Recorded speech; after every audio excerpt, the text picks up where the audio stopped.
दोस्तों, देवउठनी एकादशी पर 5 गलती कभी मत करना। व्रत में यह चीज कभी मत खाना। व्रत में 3 गलती नहीं करना चाहिए।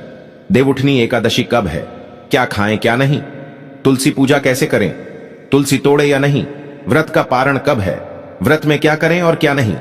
दोस्तों, आज हम आपको देवउठनी एकादशी संबंधित संपूर्ण जानकारी बताएंगे। हिंदी पंचांग के अनुसार कार्तिक महीने के शुक्ल पक्ष की एकादशी को देवउठनी एकादशी के नाम से जानते हैं। इसे कई जगह देव उठान एकादशी भी कहते हैं और ये 2024 में इस वर्ष 12 नवंबर को देवउठनी एकादशी का व्रत रखा जाएगा। और इस दिन भगवान श्री हरि भगवान विष्णु जी की हम सब पूजा अर्चना करते हैं।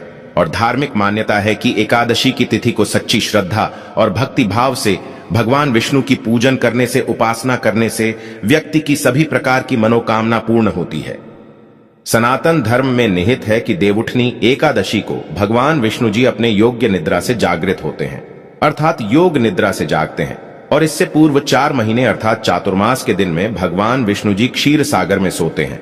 और यह भी कहा जाता है कि इस दौरान जैसे कि भगवान विष्णु जी देवसैनी एकादशी के दिन सोते हैं, तो 4 महीने तक कोई भी मांगलिक कार्य नहीं किए जाते। 4 महीने तक जो सृष्टि के कार्य भार होते हैं, भगवान शंकर जी संभालने का काम करते हैं। लेकिन देव उठानी एकादशी के बाद सभी मंगल कार्य शुरू हो जाते हैं। भगवान विष्णु जी योग्य निद्रा से उठ जाते हैं। देवउठनी एकादशी से जैसे कि शादी है, सगाई है, जितने भी मांगलिक कार्य होते हैं, ये सब शुभारंभ हो जाते हैं। आसान शब्दों में कहा जाए तो मांगलिक कार्य जितने भी होते हैं, देवउठनी एकादशी से शुरू हो जाते हैं। तो आज का जो हमारी वीडियो का विषय है, बहुत ही सुंदर है। आज मैं आप लोगों को एकादशी संबंधित संपूर्ण जानकारी बताऊंगा। साथ इस वीडियो में मैं आप लोगों को बताऊंगा कि देव उठनी एकादशी के दिन हमें क्या करना चाहिए, जिससे हमारी आध्यात्मिक उन्नति हो। आध्यात्मिक उन्नति के साथ साथ हमें मोक्ष की भी प्राप्ति हो। मृत्यु के बाद व्यक्ति को मोक्ष ही चाहिए। साथ इस वीडियो में मैं आप लोगों को बताऊंगा कि देवउठनी एकादशी के दिन तुलसी मैया में कौन सी ऐसी चीज चढ़ाने से 24 घंटे के भीतर ही हमारी मनोकामना पूर्ण हो जाएगी। तो ये वीडियो ध्यान से देखिएगा। तो आइए इस वीडियो में जानते हैं देवउठनी एकादशी की तिथि। इससे पहले अगर आपने अभी तक हमारे चैनल को सब्सक्राइब नहीं किया है, तो चैनल को सब्सक्राइब करके बेल आइकन जरूर दबाइएगा। अगर आप माता तुलसी की कृपा प्राप्त करना चाहते हैं तो सच्चे हृदय से कमेंट बॉक्स में लिखें, जय माता तुलसी। तुलसी माता आपकी हर इच्छा अवश्य पूर्ण करें। मां तुलसी के लिए एक लाइक तो बनता है। दोस्तों, देवउठनी एकादशी की तिथि। देवउठनी एकादशी तिथि 2024 कार्तिक माह में आने वाली शुक्ल पक्ष की एकादशी तिथि की शुरुआत 11 नवंबर को शाम 6:46 से होगी। इस तिथि का समापन अगले दिन 12 नवंबर को दोपहर बाद 4:04 पर होगा। तो इस दिन से आपको लहसुन प्याज समेत जितने भी तामसिक भोजन होते हैं, सबका त्याग कर देना चाहिए। अगले दिन यानी कि एकादशी को ब्रह्म मुहूर्त में आपको उठना चाहिए। नित्य कर्म से निवृत्त तो होकर के पानी में गंगा जल मिलकर के स्नान करना चाहिए, क्योंकि अगर आप जो गंगा के तट के पास में रहते हैं, निवास करते हैं, तो गंगा में नहा सकते हैं। लेकिन अगर गंगा के पास में नहीं है तो किसी भी पवित्र नदी में आप स्नान कर सकते हैं। पवित्र नदी आसपास में नहीं बह रही है तो गंगा मैया की कुछ बूंदें डालकर नहाने के पानी में डाल करके स्नान कर सकते हैं। इसके पश्चात स्नान करके व्रत का संकल्प ले सकते हैं। अब सूर्य देव को जल आपको अर्घ देना है। फिर भगवान श्री हरि विष्णु जी की पूजन में आपको फल फूल पुष्प धूप दीप कपूर बाती पीले मिष्ठान आदि से भगवान विष्णु जी की आरती करना है। और अंत में आरती अर्चना करने के बाद दिन भर आपको उपवास रखना है। संध्या काल में फिर से आरती अर्चना करने के पश्चात आपको फलाहार करना है। दिन में एक बार फल और जल ग्रहण कर सकते हैं। 13 नवंबर को नित्य दिनों की तरह आपको पूजा और उपासना करके पारण करना है। उसके बाद ब्राह्मणों को जरूरतमंद जितने भी लोग हैं, आप उन्हें अन्न का दान कर सकते हैं, समर्थ के अनुसार दे सकते हैं। इसे बहुत ही शुभ माना जाता है। दोस्तों, अब चलिए इस वीडियो में जानते हैं आखिर हमें देवउठनी एकादशी के दिन कौन से ऐसे उपाय करने चाहिए जिससे हमारी आध्यात्मिक उन्नति हो, हमारी बंद किस्मत के ताले खुल जाए। कहने का मतलब है कि आप में से अधिकतर लोग ऐसे बोलते हैं कि गुरुजी, हम काफी मेहनत करने के बाद भी सफल व्यक्ति नहीं बन पा रहे हैं। अर्थात पैसे तो आते हैं लेकिन चले जाते हैं। अर्थात हमारे घर में लक्ष्मी स्थिर नहीं हो पा रही हैं। और अधिकतर ये सभी के साथ में होता है। लक्ष्मी को स्थिर रखने के लिए हमारे धर्म शास्त्रों में अनेकों उपाय बताए गए हैं। यह भी कहा जाता है कि जहां पर भगवान विष्णु जी की पूजा की जाए, उपासना की जाए, तो वहां पर माता लक्ष्मी स्वतः ही खींची चली आती है। जहां पर विष्णु है अर्थात धर्म है, वहां पर लक्ष्मी खींची चली आती है। जहां धर्म है वहां सब कुछ है। तो चलिए इस वीडियो में जानते हैं कि किस प्रकार से हम अपने घर की लक्ष्मी को स्थायी कर सकते हैं, अर्थात हम दौलत को स्थायी बना सकते हैं। साथ ही साथ इस वीडियो में हम बताएंगे रोजगार के साधन किस प्रकार से आप बेरोजगार हैं तो आपको रोजगार की प्राप्ति होगी। धन दौलत के साथ साथ सुख संपत्ति एवं धर्म की प्राप्ति करने का सबसे सरल आसान विधि बताएंगे। दोस्तों, भगवान विष्णु को प्रसन्न करने के लिए देवउठनी एकादशी के दिन भगवान विष्णु जी को केसर और दूध से ध्यान से सुनना। जो दूध है उसमें केसर मिलाकर के, तो केसर युक्त दूध से भगवान विष्णु जी का अभिषेक करना चाहिए।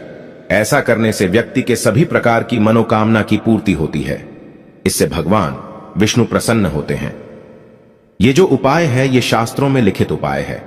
ये उपाय बहुत ही प्रभावी और चमत्कारी उपाय है।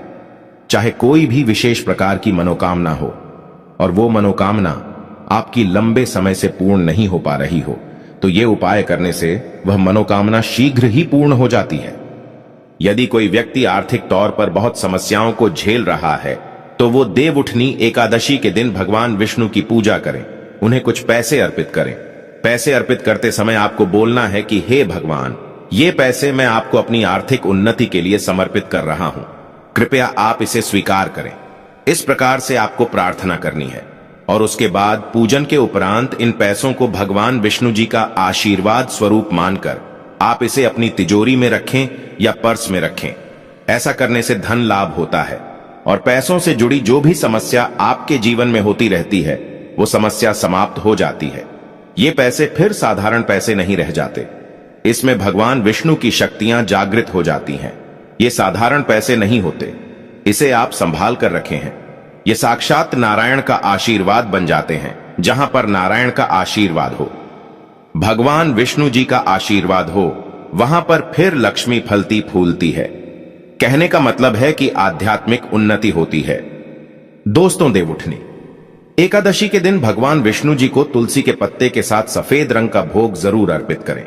इस दिन हो सके तो खीर है या सफेद रंग के मिष्ठान भगवान विष्णु जी को भोग लगाना अति उत्तम होता है। ऐसा करने से धन में वृद्धि होती है, क्योंकि जो माता लक्ष्मी है ये सफेद वस्तु की तरफ बहुत जल्दी आकर्षित होती है। खासकर माता लक्ष्मी को खीर बहुत ही प्रिय है। सफेद रंग के जो दूध से बने मिष्ठान होते हैं वो माता रानी को बहुत प्रिय है। तो अगर आप भगवान विष्णु जी को चढ़ाते हैं तो इससे मां लक्ष्मी आपके घर में स्वतः ही बिना कुछ बोल ही आ जाती हैं, आपके घर की आर्थिक परेशानियों को दूर करती हैं और भगवान विष्णु भी प्रसन्न होते हैं। मैं कई बार वीडियो में बता चुका हूं कि धन देने का केवल अधिकार माता लक्ष्मी को है, अर्थात माता लक्ष्मी केवल धन देती है, लेकिन किसकी किस्मत में कितना धन देना है ये काम भगवान विष्णु जी करते हैं, क्योंकि भगवान विष्णु जी को पालनहार कहा जाता है।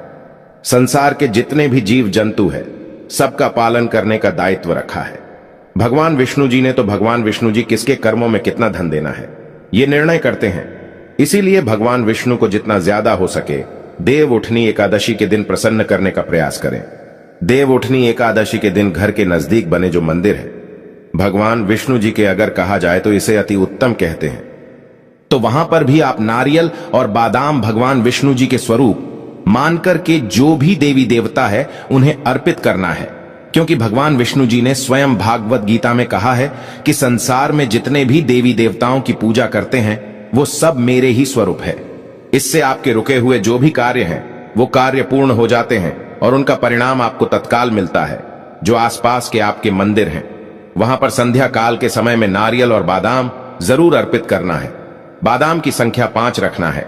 साथ ही इस वीडियो में जानते हैं देवउठनी एकादशी पर ये 9 बातों का विशेष रूप से आपको ध्यान रखना है, आप सफल हो जाएंगे। सफलता प्राप्त करने के लिए कौन से ऐसे 9 विशेष रूप है, जानकारियां हैं और उपाय हैं, लिए जान लेते हैं। तो देवउठनी एकादशी पर तुलसी विवाह अगर आप कराते हैं तथा अगर विष्णु जी का आप पूजन करते हैं तो विशेष रूप से कुछ आपको सावधानी रखनी चाहिए, या फिर आप हो सके तो ये उपाय जरूर करना, ये सावधानी जरूर बरतना है।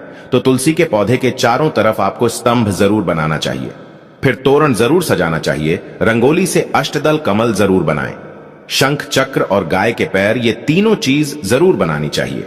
ऐसा माना जाता है कि इस दिन शंख चक्र और गाय के पैर बनाए जाते हैं तो ऐसे घर में भगवान नारायण तथा माता लक्ष्मी स्थायी रूप से वास करती हैं। उनकी दिव्य शक्तियां सूक्ष्म रूप से आपके घर में वास करती हैं।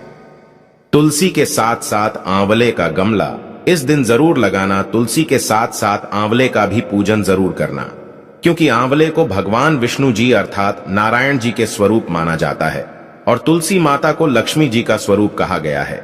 जिस प्रकार नारायण के बिना तुलसी अधूरी है, उसी प्रकार तुलसी के बिना नारायण भी अधूरे हैं।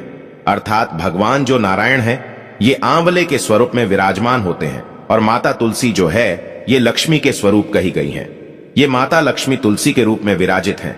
इस दिन हो सके तो तुलसी का पंचों उपचार से पूजन जरूर करना। दोस्तों, दक्षाकश्री मंत्र तुलसी का आप जरूर जपना।